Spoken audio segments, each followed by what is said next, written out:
when you engage with somebody else, the intelligence you have to have available to you, the knowledge you need to own is, what are they trying to achieve? What would they ask a genie in a bottle for? What is it that troubles them before they go to sleep? It could be an outcome that they're hoping to achieve. It could be an obstacle that they're hoping to remove. It could be a resource that they feel that they're lacking. What is it that they want? We live, for those of you who operate in the corporate world, it's really unbelievable.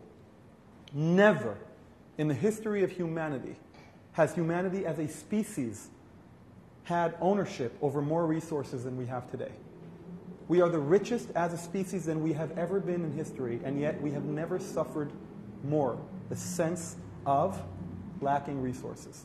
People feel like starved people. You walk out in corridors of corporations and the deadlines are impossible and the budgets are being cut and the goals are being set higher and higher because it's a competitive landscape out there and profit margins are being sliced and people are walking around like crazed people who don't have enough.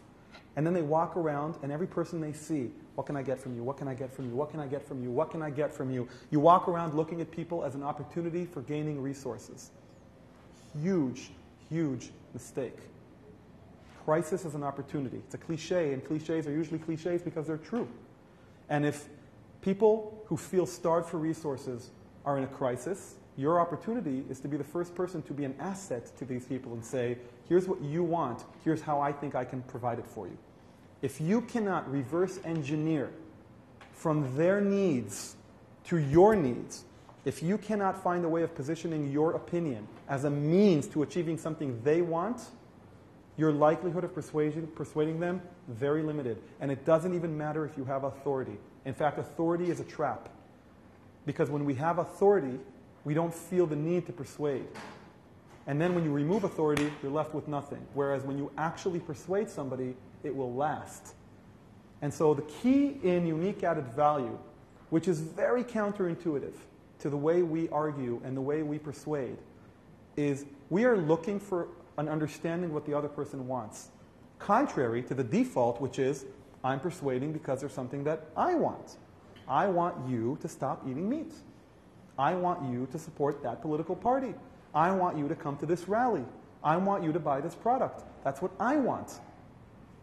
But everything that I want must be linked clearly, and if possible, uniquely, to what the other person wants to achieve. And if I don't know what they want, I'm lost. I'm gambling. I'm a burden to them. I'm yet another stimulation in their environment that is asking to drain their resources. Give me something.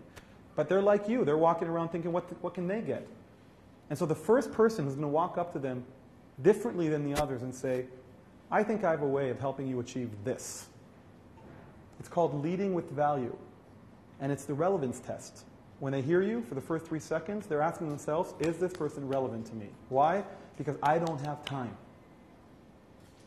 But if you start by saying, I know that you're trying to achieve this. I think I have a way of doing that. Can we spend a few minutes talking about it? Absolutely. And this connects to a Mark Twain quote, which I consider a pillar of persuasion. Talk to a person about himself, and he will listen to you for hours. And so it's not about me. Yes, I am the one delivering a message. I have an agenda. I want to convince you to think and behave in a certain way. That's true, and I hope that I will get there. But my path to getting there is about turning me from an objective to a means. I am a means to achieving what you want. It just happens to serve my needs as well. And it's not a cynical thing at all. It's actually the opposite of cynicism. It's the epitome of win-win. And it makes you open your mind. And it makes you understand, who are you most relevant to? Those are the people you should be working with. Those are the people that you should be rallying and building a relationship with.